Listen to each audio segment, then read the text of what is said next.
beleza? Henrique aqui.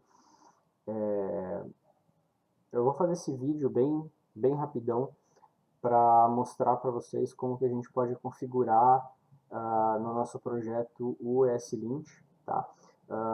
Explicando rapidamente, o ESLint ele é simplesmente uma biblioteca que ajuda a gente a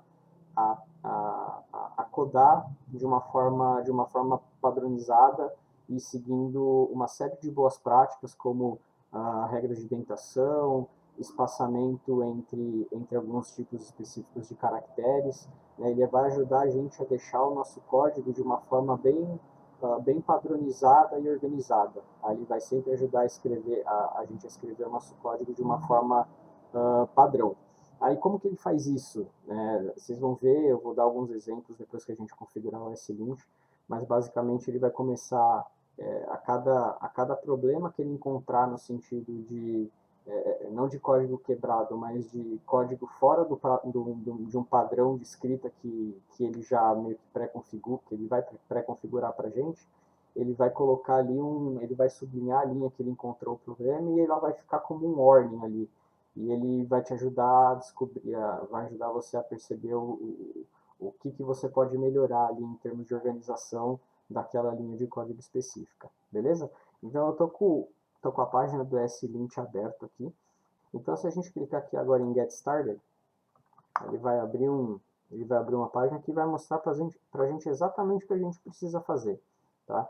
Então eu vou dar um npm install ESLint, save dev, tá? Porque como é uma coisa que é para ajudar a gente a escrever o nosso código de uma forma organizada, a gente só precisa usar esse cara em desenvolvimento, né? A gente não precisa colocar ele numa dependência que vai para uma máquina, né, para um deploy, para algo do gênero, né? A gente não precisa colocar independência de produção, tá? Então eu vou pegar um projetinho que eu já estava com ele aberto aqui, né, um que eu utilizei no vídeo anterior para explicar a parte de compilação com Babel, né, como configurar o Babel no nosso projeto. Eu vou dar aqui um npm install ESLint, eu só vou trocar aqui para salvar como dependência de desenvolvimento.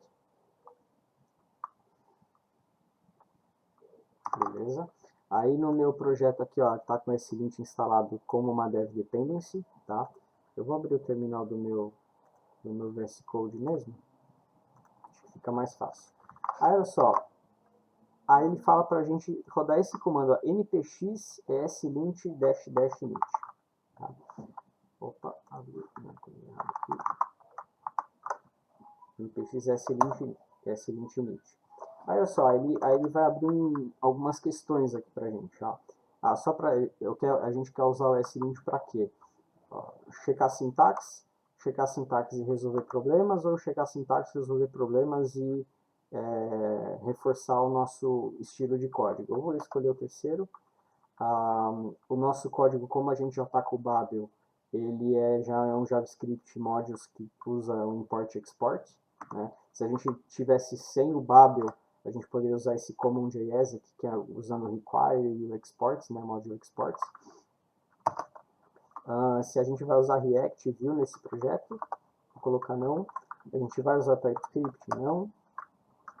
Para rodar no browser ou no navegador, né, eu posso usar espaço aqui para selecionar essas opções. Eu posso selecionar ambas, posso não selecionar nenhuma se eu quiser.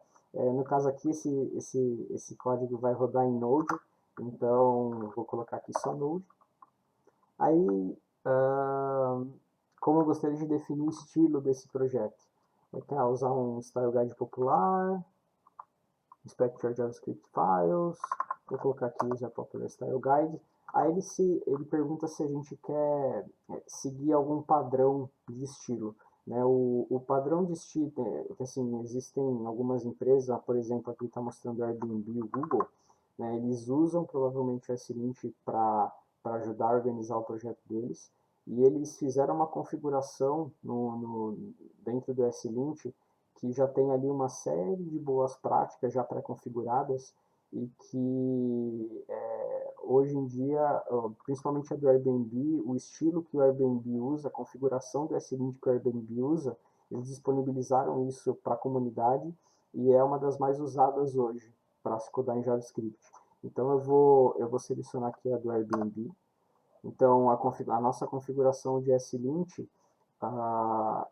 as configurações ali de indentação, posição de ponto e vírgula, espaçamentos e tal, vai seguir, o nosso S-Lint vai herdar as configurações padrão do Airbnb, que o Airbnb usa, né?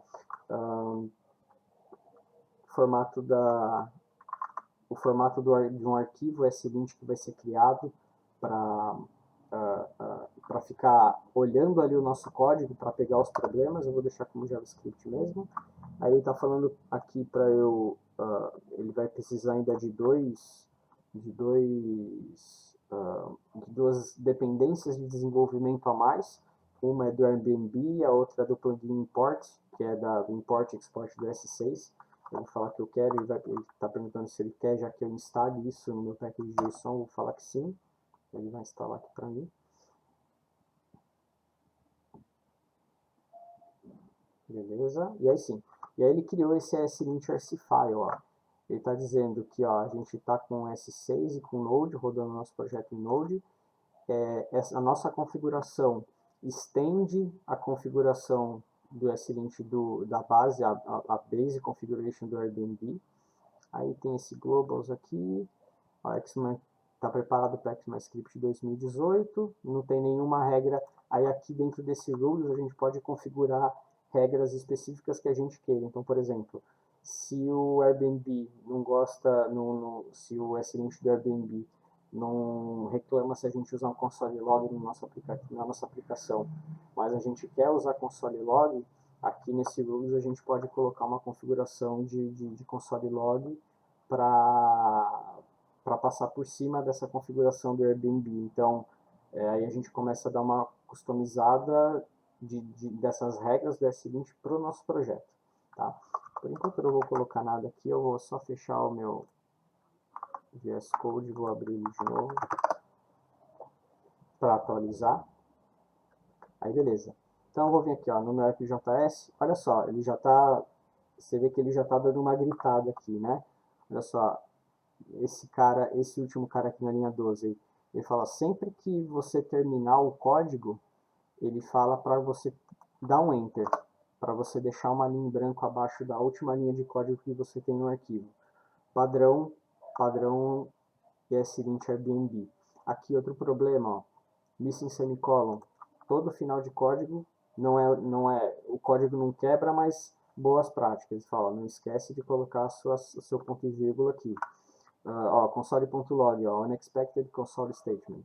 Então ele tem uma regra de você não deixar console.log dentro do seu projeto, e aqui está faltando um ponto e vírgula também provavelmente, ó, nesse semicolon. Então se eu apagar aqui, agora ele já para de reclamar. E por exemplo, depois da arrow function, você tem que ter um espaço.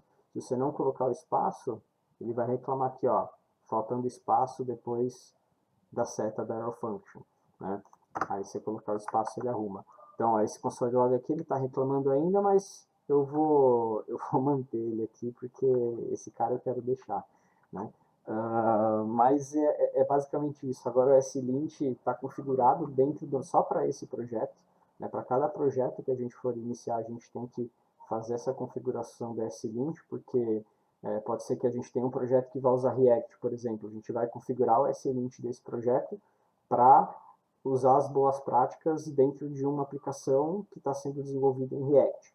Em Vue, né, a gente vai fazer a configuração para ele ver as melhores práticas de um app sendo desenvolvido em Vue ou em Node para rodar no navegador, né? Então, cada projeto que a gente for fazer, a gente vai ter que fazer um slint.rc.js assim, mas é uma coisa que, se a gente colocar isso desde o começo do projeto, a gente consegue garantir que a gente vai sempre desenvolver de uma forma organizada e seguindo uma série de boas práticas, né? Não que ele vai forçar a gente, mas ele vai ficar avisando aqui a gente que vai ter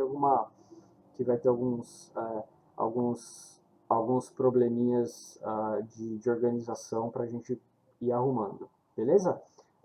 É só isso esse vídeo, essa configuração bem rapidão, né? Vocês viram que é bem simples mesmo. Espero que vocês curtam aí. Qualquer coisa, deixa uma mensagem, entre em contato comigo. E é isso. Tá? Valeu, grande abraço e até mais. Tchau, tchau.